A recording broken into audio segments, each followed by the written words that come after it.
Yo, what's good, guys? It's Austin here, or Luna. So, today's story time is definitely a crazy one. It takes place from my childhood, and I think you guys are really going to enjoy it because I just couldn't believe this shit. So, I lived a pretty normal childhood. Besides the fact that I blew up on YouTube at like 14 years old, I had a pretty normal ass childhood. And I really, really enjoyed a lot of it. Like, not much I could complain about. There was a couple things here and there that were a little traumatic, but nothing like life ruining. So let's talk about one of those times. So this story time takes place when I was 11 years old. Now, 11 years old is a pretty interesting age because you're still very much a little kid, but you're finally starting to think like an individual, I feel like, if that makes sense. Like, when I was like 8, 6, 7 years old, I don't really remember much because I was just still a baby, kind of, you know what I mean? But when you're like in the double digits range, I feel like that's when a lot of kids start to develop hobbies and stuff by themselves. Like, that's when I really got into video games. That's when I really got into like music and stuff like that. And just things to help entertain myself as a young kid. Instead of constantly having to, rely on my parents or my brothers or my friends to like keep me entertained. And when I was 11, that's also when my mom kind of started to give me a little bit more freedom. Don't get me wrong, she wasn't letting me leave the house by myself to like go hang out all night with friends. But like she would let me and my friend go to the mall and like she'd drop us off for an hour and then come back and get us. And I found that to be pretty cool, right? So one day at 11 years old, I'm sitting in my room listening to music on my iPod. Like, I think it was my iPod Nano or my iPod Shuffle. It was like one of the first ones.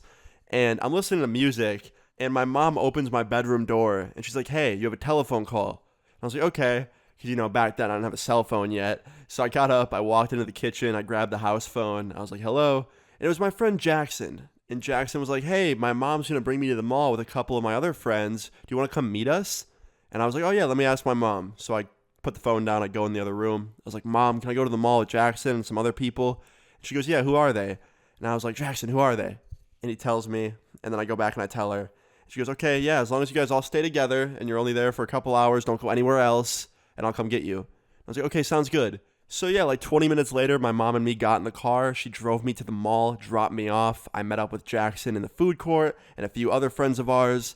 And we're just walking around the mall like we own that place. It was a lot of fun. We were going store to store, looking at the clothes and stuff on the shelves that we couldn't afford because we were 11 years old and didn't have jobs. But I had 20 bucks on me that my mom gave me for food. So you best believe I balled the fuck out at Burger King. Yeah, so like I was living my best life. So anyway, fast forward like an hour later, me and my friends end up leaving the mall and going across the street to a convenience store to spend some of the money we had from our parents on some drinks, like energy drinks and stuff.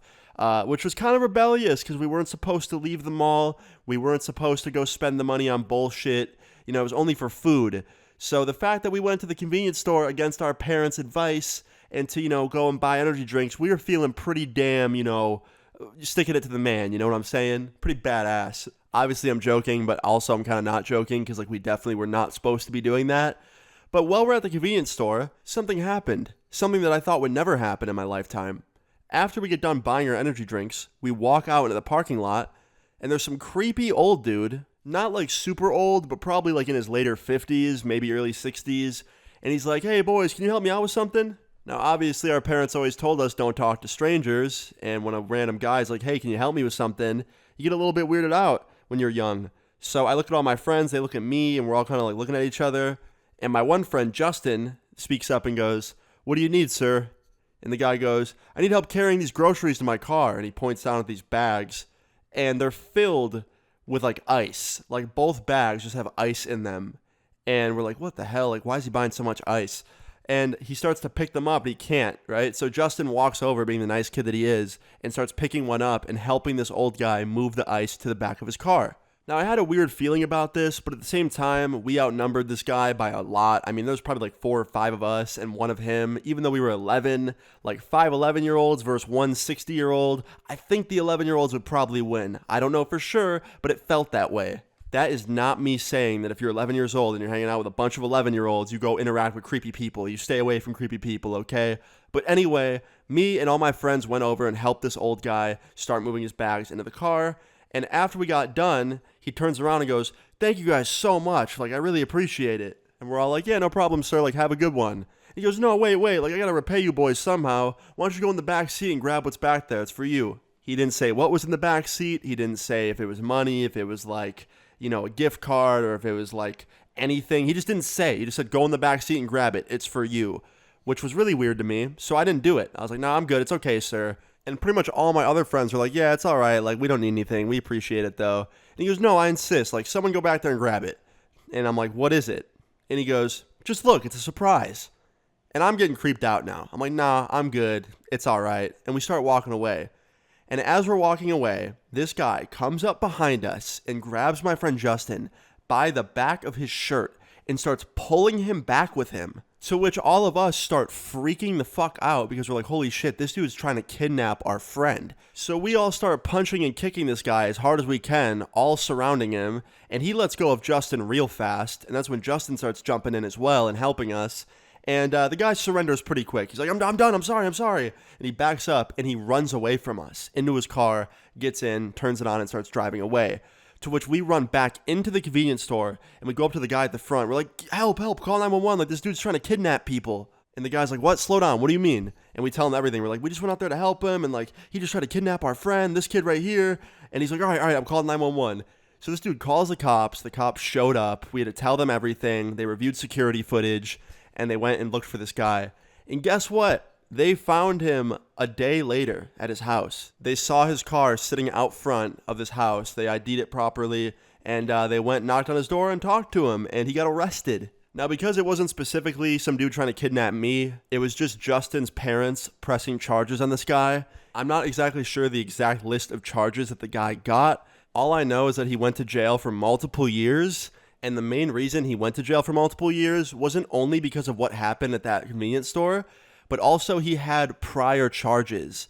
So I guess he had just gotten out of jail recently for something kind of similar. According to Justin's parents, that's what they told me. Basically, this guy was definitely a weirdo, and he had multiple instances of harassing people on the street. And when he did what he did to us, the police didn't like that very much because it was, the second or third time that he had done something like this. So, yeah, needless to say, he went away for a while. I'm not really too sure where he's at nowadays. Hopefully, wherever he is, he's getting the proper help he needs to stop being a creepy-ass motherfucker.